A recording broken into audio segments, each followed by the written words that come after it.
Salam sehat. Kali ini saya akan membahas mengenai tentang persetubuhan. Baik, di masyarakat sering kita dengar ada informasi atau ada berita baik di televisi atau di media sosial tentang persetubuhan. Persetubuhan itu bisa terjadi karena selingkuh. Awam mengatakan seperti itu, akan tetapi di dalam hukum sebenarnya itu dikatakan perzinahan. Nah, perzinahan itu sendiri terjadi antara dua orang, laki-laki dan perempuan, yang didasari suka sama suka, sementara di antara mereka atau di antara keduanya atau keduanya terikat dengan pernikahan yang sah, tali pernikahan yang sah dengan orang lain.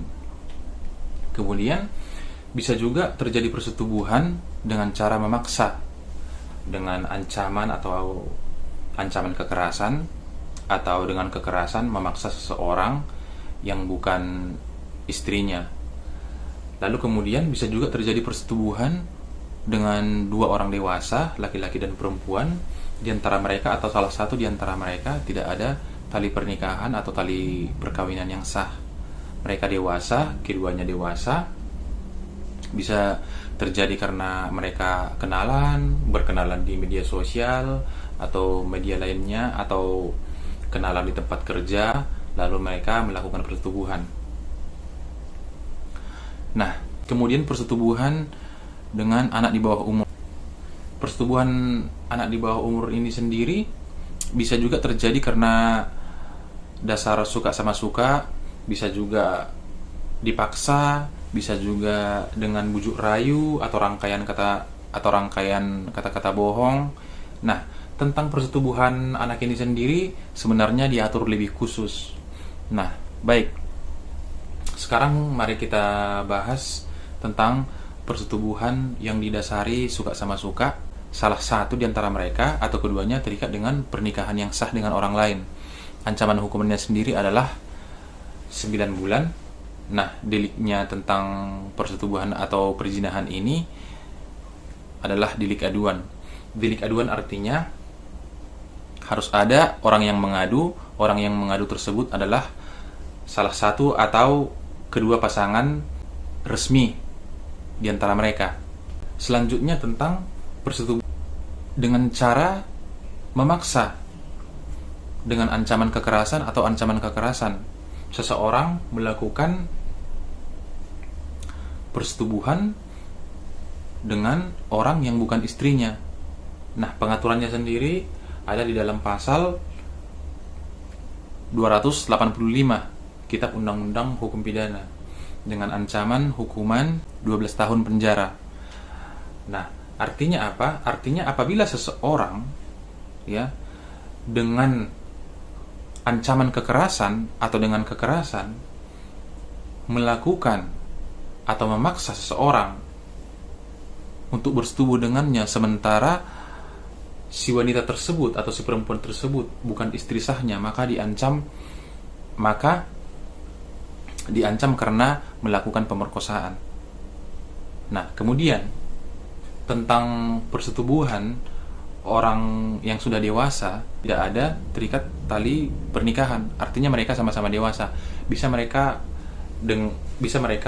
kenal begitu saja atau berkenalan mungkin lewat media elektronik.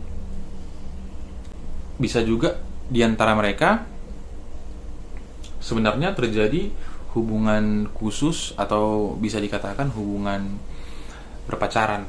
Kemudian mereka melakukan persetubuhan. Biasanya ini si perempuan karena ditinggal atau diputuskan pacarnya, lalu kemudian dia ingin menuntut si laki-laki tersebut. Kemudian dia mencari hukumnya. Sebenarnya di dalam hukum begini, seorang perempuan yang sudah dewasa melakukan persetubuhan dengan orang yang sudah dewasa juga, yang didasari suka sama suka, tidak bisa menuntut si laki-laki tersebut, karena si perempuan yang sudah dewasa tersebut atau yang berusia sudah 18 tahun lebih, bisa dikatakan sudah bisa membedakan tentang atau antara mana yang baik dan mana yang tidak baik. Jadi dia sudah bisa membedakan, maka tidak ada hukum yang mengatur. Ya, artinya si laki-laki tersebut tidak bisa dituntut ke hadapan hukum atau tidak bisa diajukan ke persidangan. Kenapa? Karena kitab undang-undang hukum pidana itu menganut ajas legalitas. Ajas legalitas ini yang disebut dengan adagium von Verubah, yang mengatakan nullum delictum nulla poena sine pravia lege ponali. Itulah ajas legalitas, ya, yang dicetuskan oleh von Verubah. Artinya apa? Artinya seseorang tidak bisa dituntut di hadapan hukum karena belum ada hukum yang mengatur tentang perbuatan itu.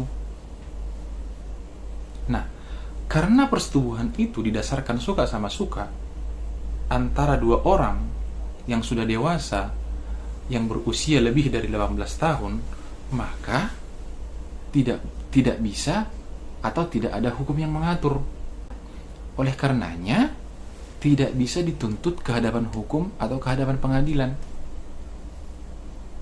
Oke, lanjut.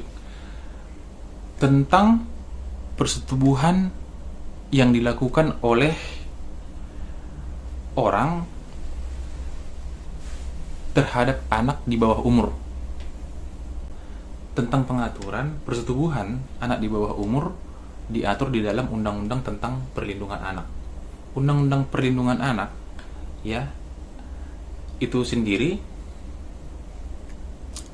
Undang-Undang nomor 23 tahun 2002 sebagaimana diubah dengan Undang-Undang nomor 35 tahun 2014, lalu kemudian diubah kedua kalinya oleh Undang-Undang nomor 17 tahun 2016. Nah, definisi anak, ya, itu sendiri di dalam Undang-Undang Perlindungan Anak mengatakan bahwa anak adalah orang yang belum berusia 18 tahun. Artinya orang, ya, yang berusia di bawah 18 tahun. Seperti itu. Tentang persetubuhan itu sendiri diatur di dalam pasal 76D. Setiap orang dilarang melakukan kekerasan atau ancaman kekerasan terhadap anak, memaksa anak untuk melakukan persetubuhan dengannya atau dengan orang lain. Aturannya berada di pasal 81 Undang-Undang Perlindungan Anak itu sendiri. Pasal 81 mengatakan bahwa barang siapa atau setiap orang yang melakukan perbuatan sebagaimana yang diatur di dalam pasal 76D diancam dengan hukuman minimum atau minimal 5 tahun dan maksimal 15 tahun. Kemudian tentang perbuatan cabul diatur di dalam pasal 76E, mengatakan bahwa setiap orang dilarang melakukan kekerasan atau ancaman kekerasan, memaksa melakukan tipu muslihat atau dengan rangkaian kata bohong atau membujuk anak untuk melakukan perbuatan cabul. Ancaman hukumannya diatur di dalam pasal 82 Undang-Undang Perlindungan Anak itu sendiri. Nah, pasal 82 mengatakan apabila atau setiap orang, ya, melakukan perbuatan sebagaimana pasal 76E diancam hukuman dengan hukuman minimal 5 tahun penjara, maksimal 15 tahun penjara. Ya. Apabila perbuatan sebagaimana dimaksud di dalam pasal 76D dan 76E dilakukan yang mengakibatkan anak sampai mengalami luka berat atau meninggal dunia, maka diancam hukuman seumur hidup atau hukuman mati. Seperti itulah pengaturan tentang persetubuhan terhadap anak. Oke, demikian dari saya bagaimana tentang penerapan hukum terhadap persetubuhan. Jangan lupa subscribe ya. Salam sehat.